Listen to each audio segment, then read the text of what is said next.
This is the diesel car that thinks it's a hot hatch, the Citroën ZX Turbo Diesel. And this is the petrol car that thinks it can offer diesel engine economy, the Honda Civic VEI. Together, they're trying to break out of the stereotypes associated with petrol and diesel engines. Now, this is the view that all too many people still hold about the diesel engine. Nasty, smelly devices. You drive along surrounded by a cloud of blue smoke. You haven't got enough power to pull the skin off a rice pudding. It's a view that's shared by some in top gear, but I'm not one of them. I've run diesel cars for the last 6 years and I'm delighted with them. And I'm not alone. Over the last 10 years, the diesel sector of the new car market has shown the most spectacular growth. It now comprises 12% of all new car sales, and there's a lot of private buyers amongst them. For many people, buying diesel means buying French, mainly from the Peugeot Citroën family.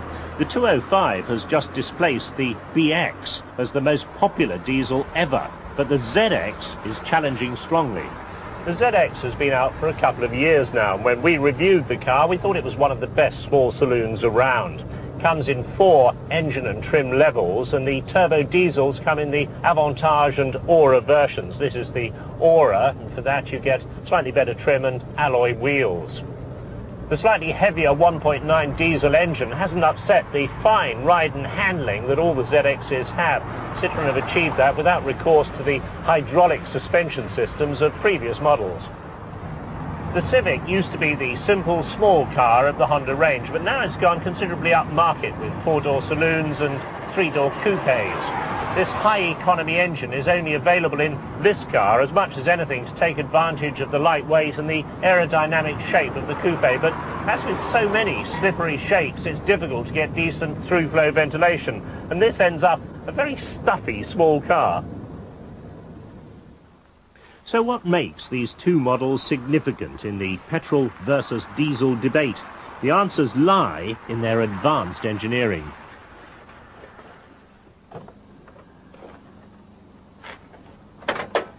Now, under the bonnet, a typically sophisticated Japanese 1.5-litre petrol engine. A mass of complicated electronics controlling Honda's VTEC engine. Now, we're familiar with Honda's variable valve timing, but this is the E version, and the clever part is that under 2,500 RPM, one of the inlet valves remains closed for maximum economy. All Civic engines have 4 valves per cylinder, but at low speeds the new VEI only uses 3.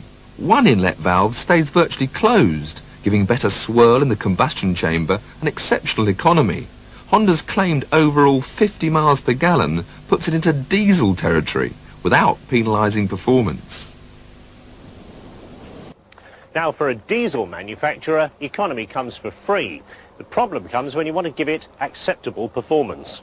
The answer is to turbocharge the engine. On the ZX, the turbocharger is down the back of the unit. It's hidden by the intercooler. Now, this cools the air between the turbocharger and the inlet manifold. That gives you even more performance. Now, not even the most ardent diesel enthusiast would try and pretend that the engine is anything but noisy and idle, especially for pedestrians and neighbours. But once inside with doors and windows shut, you're really not aware of it, especially on the move. The diesel driver is usually unaware of his smoke trail too. The ZX is hardly worse than any other in this respect, but on start-up or after idling, the blue plume is pretty obvious. And the same is true when accelerating hard away from standstill to enjoy that undiesel-like performance. A 0 to 60 time of 10 seconds and a maximum of 110 miles an hour make this a very quick diesel indeed. While it might not be up to the hottest of the hot hatches, it's more than respectable.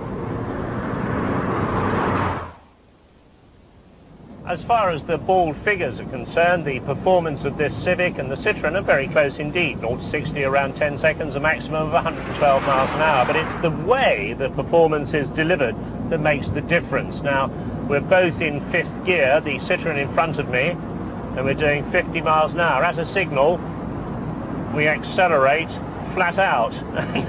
Not an awful lot happens in the Civic. We're gaining speed very slowly, and the Citroën is disappearing off into the middle distance. Now, I could achieve the same result in the Civic by coming down a couple of gears and revving the engine round, but it means the Citroën is by far the more relaxed car to drive in give-and-take traffic.